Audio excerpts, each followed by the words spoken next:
Setunggal kali 3 Sukarawatan Pincang MPK. Saya Ica Pipita Prameswari sebagai host di sini yang akan mengupas tuntas tentang organisasi-organisasi yang ada di SMA Negeri 3 Pekalongan.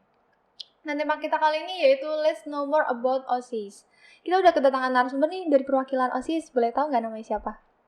Caca. Yang di situ Caca dan Saya Hana. Oke, saya Hana. Oke, Hana, ya Allah kamu cantik banget sih. Oke, kita akan berbicara tentang seputar organisasi OSIS. Dan sebelumnya nih ya, aku mau ngomong dulu nih ke kalian. Untuk stay safe ya di rumah, sebisa mungkin menjaga kesehatan kalian karena pandemi ini, ya kan? Kalian masih stay safe kan ya? Iya dong. Oke. Masih menjalankan peraturan-peraturan dari pemerintah kan? Rajin cuci tangan, jauhi kerumunan. Kalau emang tidak penting itu tidak usah keluar rumah, ya kan? Karena itu kan nggak berdampak pada diri kita sendiri, ya kan? Itu juga berdampak pada orang-orang yang ada di sekitar kita. Iya, betul banget. Apalagi orang-orang yang kita cintai gitu kan. Iya. Oke, kita langsung berbicara aja ya ke OSIS. Menurut kalian nih, OSIS itu apa sih? OSIS, pengertian simpel dari OSIS itu organisasi siswa intrasekolah. Tapi menurut saya, OSIS itu sebagai wadah bagi siswa dan siswi untuk menampung ide, bakat, serta kreativitas mereka dalam organisasi juga. Menampung ide dan bakat itu biasanya berarti lewat event ya? Iya, benar. Lewat event.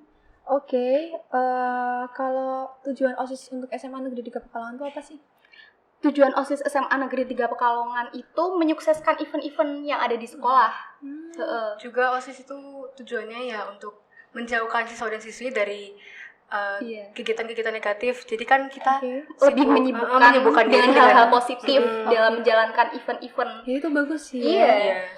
Dan fungsi OSIS juga dapat membentuk karakter siswa. Untuk karakter baik, siswa yang tadinya seperti ini jadi yang lebih baik, ya kan? Oke. Terus pengaruh OSIS buat organisasi lain tuh apa? Kenapa? Kalau menurut aku sih pengaruh OSIS itu ya lumayan besar sih. Jadi kita kan melalui event-event yang kita laksanakan, mereka mungkin bisa termotivasi dan lebih semangat lagi untuk meningkatkan kinerja dan semangat untuk mencapai tujuan mereka. Gitu. Termotivasi. Iya. Bagus banget tuh kalian. Itu pengaruhnya ya. Iya. Kalau boleh tahu strukturnya sendiri itu terdiri apa aja? Kalau struktur yang paling utama pasti kita harus ada ketua dan wakil ketua kan. Setelahnya di OSIS itu juga ada seksi-seksi bidang. Seksi-seksi bidang. Seperti sekbid Imtak yang menjalankan event-event keagamaan. Terus PAKS menjalankan event-event seperti ya Disnatalis, Magakap itu yang menjalankan seksi PAKS. Terus kemudian ada KJDKG itu kalau ada event jalan sehat, terus senam kayak gitu, itu event KJDKG. Kemudian ada sekbid KDBI yang berkaitan dengan bahasa Inggris. Biasanya eventnya itu seperti English Day, More English itu juga. Itu juga bekerja sama English Cup ya? Iya, benar. Bekerja sama kamu. Terus apa lagi tuh? Lalu ada sekbid KBPL yang berkaitan dengan akhlak mulia dan tolong menolong. Biasanya KBPL ini bekerja di saat terjadinya orang yang terjadi musibah, orang yang terkena musibah seperti itu. Terus ada lagi nggak untuk sisinya? Ada sekbid TIK. Itu berkaitan dengan teknologi informasi dan komunikasi. Jadi ya misal ini kan kita di saat pandemi ini nggak bisa bertemu, jadi berguna banget buat masa-masa seperti ini. Tapi kalau di luar pandemi, gunanya mereka juga besar, soalnya untuk dokumentasi. Lebih ke dokumentasi. Event. Terus apa lagi? Ada sekbid Sasbud, di mana ini ada sastra dan budaya. Biasa eventnya itu seperti mading, lalu ada Semaga Kultur Festival. Kartinian juga bisa sih. Kartinian juga bisa, soalnya kan berkaitan sama seni juga. Tapi event-event itu nggak harus sesuai dengan sekbidnya. Terkadang kita sesuai keadaan lah, pokoknya bisa jadi dari seksi lain menjadi sesuai kesepakatan bersama. Aku mau tanya dong, biasanya satu seksi itu terdiri berarti berapa orang? Tergantung juga sih jumlah angkatannya berapa. Tergantung. Bisa satu sekbid itu 2 orang, bisa juga satu orang. Tapi sama semua. Kalau misalnya dua semua? Enggak sih. Oh, enggak. Bisa ada yang satu, ada yang dua kayak gitu. Oke. Terus untuk strukturnya ada lagi nggak? Kayaknya itu aja sih. Itu aja. Beneran nih, nggak ada yang lupa? Insya Allah ya. Iya, insya Allah. Kenapa dibentuk sekbid kayak gitu? Ya itu kan OSIS itu kan mana ya, eventnya juga banyak. Jadi kan eventnya untuk meringankan kita juga. Meringankan juga. Untuk meringankan. Maksudnya kan gimana ya? Biar ada terbentuknya kerjasamanya aja deh, ya. Terus gimana tuh sistem kerja OSIS? Sistem kerja OSIS, yang pertama kita pasti dapat event dulu kan. Okay. Setelah dapat event pasti nanti kita akan menentukan ketua panitianya. Bentar aku potong dulu. Dapat eventnya itu dari kesiswaan atau kalian bikin sendiri gitu? Ada yang bikin sendiri, terus mungkin ada yang memperingati sesuatu, kita juga harus melakukan event kan. Iya, terus kebanyakan sih dari kita sendiri ya. Dari kalian sendiri. Yang dari sekolah kan juga seksi itu ditugasin untuk menjalankan event. Nah, terus gimana tuh sistem kerjanya lagi? Setelah dapat event kan ditentuin ketua panitia. Nah, setelah itu ketua panitia itu melaksanakan rapat. Di rapat itulah dibentuk kayak sisi lain seperti si humas, susunan panitia seperti itu. Setelah terbentuk semua panitia, kita mulai konsul ke pembina. Setelah konsul, kita biasanya mulai kerja ya buat misal kayak humas, kayak proposal terus acara tergantung eventnya apa, menyiapkan konsepnya gimana. Aku mau tanya nih. Kan beda-beda orangnya. Itu biasanya dipilih dari angkatannya kalian sendiri atau senior atau kalau kita biasanya yang nentuin ketua panitianya. Ketua panitianya. Ketua panitia event. Berarti sistemnya itu harus diterima atau boleh diubah? Kalau bisa diubah sih. Bisa diubah. Tergantung sama maunya gimana sama ya kan? Sesuai kesepakatan bersama juga. Karena kalau ada unsur pasangan kan juga nggak enak. Nanti eventnya nggak berjalan dengan baik. Nggak maksimal juga. Iya, nggak maksimal. Terus dalam menjalankan event-event tersebut pernah nggak terjadi kesalahan mulai dari kamu dulu deh, pengalaman kamu? Kesalahan pernah sih kayaknya. Waktu aku jadi humas sih kayaknya. Pernah, mungkin proposalnya kan nggak semua event kadang nggak sesuai gitu loh. Nggak sesuai sama itunya pembina, keinginannya.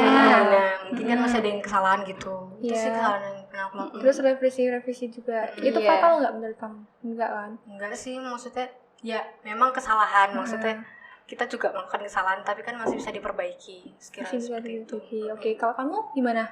Enggak ya? Enggak. Kayaknya pasti pernah, tapi lupa. Kesalahan-kesalahan kecil gitu. Kesalahan kecil. Ya itu masih bisa diperbaiki sih. Tapi kalian pernah ngerasa capek nggak sih? Kalau capek itu manusiawi. Enggak, bukan melalui fisik ya, tapi mental. Iya, mental. Kalau mental sih pernah. Kayak kita kan juga kegiatannya padat. Waktu istirahat juga dikit banget. Mungkin tersita gitu. Juga kita kan persiapan event terkadang mana tahu eventnya dadakan gitu. Jadi kan kita persiapannya harus ekstra, harus tenaga yang dikeluarkan juga harus banyak gitu. Iya, bener sih, bener. Tapi pernah nggak kayak berpikiran untuk pasif?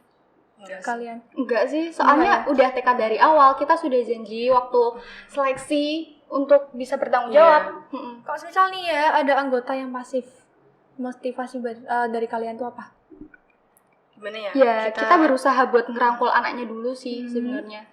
Dikasih motivasi kecil ya kan, mulai dari kamu gini, tolong dong bisa lebih aktif lagi karena apa ini tuh event-event kita. Kalau misalnya kamu nggak ngejalanin ya kan, kita juga kesusahan, butuh bantuan kamu gitu kan. Oke. Tapi kalau sistemnya di OSIS itu kan kekeluargaan ya. Ada senioritas nggak? Enggak sih. Kita juga ya sama kelas juga. Tapi tetap menghormati ya. Tetap menghormati. Enggak menyeleneh gitu maksudnya kan. Enggak keluar dari batas. Oke. Tetap ada batasan. Aku tanya dong, event-event tersebut itu tujuannya, manfaatnya aja wes. Manfaatnya buat Semaga tuh apa? Manfaatnya untuk event yang besar seperti Smaga Cup kan itu kan bisa untuk apa namanya? Jadi kan Smaga Cup itu berhubungan sama pihak luar. Otomatis kan SMA Negeri 3 Pekalongan kan. Oke, aku mau tanya nih Smaga Cup. Biasanya yang ditunjukkan atau yang gimana sih Smaga Cup itu apa sih? Boleh dijelasin nggak? Smaga Cup itu kayak... Biar akunya tuh nggak bingung, teman-teman juga nggak bingung. Smaga Cup itu kayak event olahraga. Iya, event tahunan SMA Negeri 3 Pekalongan yang melibatkan pihak-pihak luar. Smaga Cup itu dibagi menjadi 2, Smaga Cup basket dan Smaga Cup volley. Nah, itu diselingi per tahunnya. Beda ya? Iya. Mulai misalnya tahun ini itu ada Smaga Cup basket kemarin, terus tahun berikutnya itu volley. Terus ya kayak gitu terus.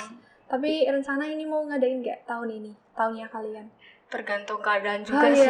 Pandemi kan kayak belum berakhir. Ya udah doain aja cepet selesai. Amin ya Allah. Amin. Biar bisa beraktivitas lagi. Oke, aku pengen tahu nih pelajaran-pelajaran atau pribadi kalian yang bisa dipetik gitu, yang gini aja wes, yang berubah, yang dari dulu semenjak menjadi anggota OSIS kalian bisa lebih ini. Aku boleh tahu nggak? Banyak apa sih. Aja? Kan dari cara kita bertanggung jawab, kedisiplinan kita. Kedisiplinan kita lama-lama juga terbentuk, juga kita lebih percaya diri lagi. Lebih percaya diri. Perorganisasi itu semacam proses menuju masa depan. Jadi kan di organisasi tentunya kita diajarkan bagaimana cara menjadi pribadi yang lebih baik. Nah, itu tuh untuk bekal untuk masa depan kita. Kita juga yang tadinya males jadi bisa mengendalikan kemalasan itu. Tapi masih males nggak sekarang? Alhamdulillah enggak. Walaupun di luar organisasi, kayak semisal di pelajaran gitu, masih malas gak kalian? Enggak sih. Tapi jangan sampai ya, kesibukan kalian bisa waktu kalian itu bisa hancur gara-gara organisasi. Tetap bisa pilah waktunya yang benar. Tapi menurut kalian OSIS itu sibuk gak sih? Kalau sibuk ya sibuk kan, karena kita menjalankan event juga kadang tuh jadwalnya tuh itu berurutan gitu. Mungkin dalam waktu dekat bisa ada 3 event sekaligus. Bisa. Ya, bisa sih. Tapi kalian benar-benar bisa ya? Iya. Enggak putus asa ya? Enggak sih. Harus berusaha semaksimal mungkin. Kalau berbicara tentang rapat nih, ada rapat rutinnya? Ada setiap Sabtu sih. Itu dari tahun ke tahun itu setiap Sabtu terus. Kalau semisal ada beberapa anggota yang berhalangan gimana? Biasanya kan izin dulu kan, harus wajib izin. Enggak, semisal mereka kita kan mengajarkan sih. Enggak, maksudnya mereka kan juga pasti mengikuti ekskul. Nah, kalau semisal bertabrakan gimana tuh jadwalnya? Apa dibentuk lagi jadwalnya? Enggak sih, tetap hari Sabtu. Soalnya Sabtu itu hari hari libur juga. Maksudnya kita enggak sibuk sama KBM juga kan. Oke.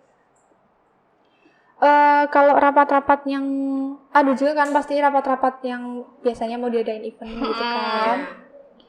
Terus keseruan di OSIS boleh diceritain nggak? Mulai dari misal ada kumpul-kumpul atau touring kemana gitu? Itu waktu itu setelah event Smaga Cup kan 7 hari berturut-turut kita mengadakan event. Tentunya kita juga capek kan. Kita butuh refreshing. Nah, waktu itu kita juga refreshing. Kemana tuh? Kemana ya? Touring apa? Iya, touring. Kemana tuh? Kemarin tuh outbound ya kayaknya. Iya, outbound. Wih, keren tuh. Iya, emang sering sih. Itu semua anggota? Iya. Semua angkatan kalian doang apa sama kakak kelas? Sama kakak kelas kemarin. Wah, itu bener-bener asik sih menurut aku. Iya. Apalagi sering juga ya kita cangkruk-cangkruk sama teman seangkatan. Malam? Gitu. Enggak sih. Malam sih. Biasanya di weekend. Iya, weekend. Kalau selain itu ada lagi nggak? Jadi kita juga jadi lebih deket sih, maksudnya lebih tahu pribadi satu sama lain, karakter aslinya kelihatan. Oke.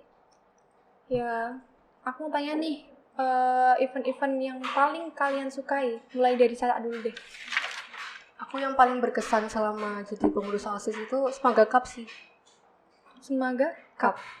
Menurut kamu gimana kesan-kesannya? Soalnya itu kan 7 hari berturut-turut kita di sekolah bareng terus. Terus kan ada beberapa anak yang jadi LO juga. LO itu kayak bertanggung jawab buat sekolah-sekolah yang bakal ikut Semoga Cup ini. Oke. Jadi kita punya koneksi juga sama yang lain. Lingkar pertemanan kita luas. Gitu. Kalau sama sih, aku juga Semoga Cup.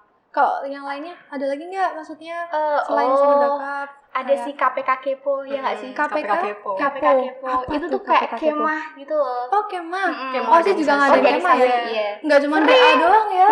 Gimana tuh? Kan KPK Kepo itu kayak kita tahu lebih mengenal teman-teman kita, karakter teman-teman kita. Jadi kayak lebih tahu gitu loh, ngupas. Yang tadinya belum akrab banget jadi lebih akrab gara-gara itu kita kebentuk keluarga itu karena event itu kebentuk chemistry juga. Oke. Oh, ternyata orang ini tuh seperti ini ya. Aduh, aku harus ngadepin orang ini tuh seperti ini. Aku mau bicara event lagi nih. Kalau event itu biasanya tempatnya itu tetap di SMA Negeri 3 Pekalongan apa keluar? Waktu Semoga Cup lalu pernah diadain di Gor Jetayu. Oh, di Gor. Itu apa tuh? Basket Semoga Cup basket ya? Oh, basket sih kayaknya. Basket. Terus Semoga Cup kemarin juga itu dilaksanain di Bernadus karena keadaan sih. Soalnya waktu jadwal masih jalan tapi kehalang sama keadaan. Apa tuh? Hujan lebat ya. Kan nggak mungkin juga main saat hujan terus kepleset juga kan. Gak mungkin. Nantinya juga fatal. Terus kita terpaksa harus pindah ke Bernadus. Terus gimana tuh izinnya? Emang boleh? Ya boleh kan keadaan. Ya udah di maksudnya sekolah juga udah izin sih kayaknya, maksudnya di sana kan kondisinya juga lebih memungkinkan gitu. Oke. Itu aja sih ya pertanyaan-pertanyaan dari aku. Oke, terima kasih ya udah datang ke sini, udah memberi penjelasan lebih dalam lagi tentang OSIS ya. Semoga yang di luar sana itu lebih mengerti OSIS itu apa. Nggak cuma mengerti secara garis besarnya saja. Oke, terima kasih. Buat pemirsa jangan lupa like, comment, and subscribe ya. Yaudah, saya tutup dulu deh. Sampai jumpa, dadah. Ulangi.